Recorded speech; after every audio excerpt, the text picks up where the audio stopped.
Welcome to Chart of the Day. I'm Robert Folsom. End of the line for a great American icon. It only makes sense that the biggest bankruptcies in American history have happened during America's biggest bear markets. Enron and WorldCom, for example, happened in the bear market of the early 2000s. Washington Mutual and Lehman Brothers, the biggest ever bankruptcy, were casualties of the 2007 through 2009 bear market. Yet, when it comes to grand American companies, no bankruptcy compares to the recent demise of Sears and Roebuck. Yes, it's true that the biggest bankruptcies, like Lehman, made a bang, whereas Sears went under with a whimper. Even so, it's also true that the downfall of Sears took decades because of how far the company had to fall. Sears was listed on the Dow Jones Industrial Average in 1924, and it opened its first brick-and-mortar store in Chicago in 1925. But even these milestones came years after the company was already a mail-order giant via its iconic Sears catalog. These days, people understand that online retailers like Amazon have shifted power from sellers to buyers, more choices, lower prices, etc. But what Amazon has done online, the Sears catalog did more than a century ago.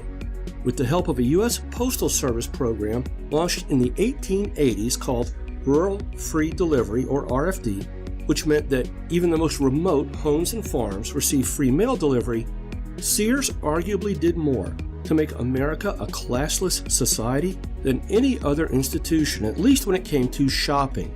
Justice is supposed to be blind, but Sears did in fact make retail shopping blind. Anyone could order any item from the Sears catalog on a line of credit. It offered more merchandise of higher quality at a lower price than what rural folk could get in the general store. By 1908, 20% of U.S. households received the Sears catalog.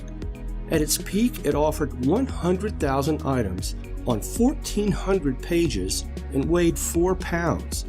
You could purchase a mail-order house from Sears, and tens of thousands of people did. It came with a complete do-it-yourself manual to assemble the home. All of which is to say, this was a radical shift in power to consumers, in some ways on a greater scale than what the internet has done. For example, the Sears catalog actually disrupted the social order of the South, where Jim Crow laws would not tolerate a level playing field of any kind. The Sears catalog there was deemed contraband. Some general stores doubled as the post office, and they refused to sell postage stamps to black people who wanted to order from Sears. In turn, the catalog began to include instructions for how you could place your order directly with your mail carrier. And as the majority U.S. population shifted from rural to urban, Sears made sure it was there. From 1925 through 1929, it opened 319 retail stores across the U.S., and soon retail sales exceeded mail order sales. Kenmore Appliances, Craftsman Tools, Die-Hard Batteries became national brands. Sears created Allstate Insurance, offered financial services through Dean Witter, and created the Discover card. And in 1974, the 110-story Sears Tower in Chicago became the world's tallest skyscraper. There's a lot more to this story, yet perhaps you see why I said that when it comes to grand American companies, no bankruptcy compares to the demise of Sears and Roebuck. In truth, the Sears story is now retelling an even older tale in retailing. A company can get too big for its own good. It tries to compete by protecting its turf instead of through innovation and adapting quickly to the latest trends in consumer tastes. Over the years, we've shown that bear market reappraisals of bull market heroes go beyond individuals. Institutions that are closely tied to the long-term uptrend in social mood are also vulnerable to the shifting winds of a bear market. Thanks for listening.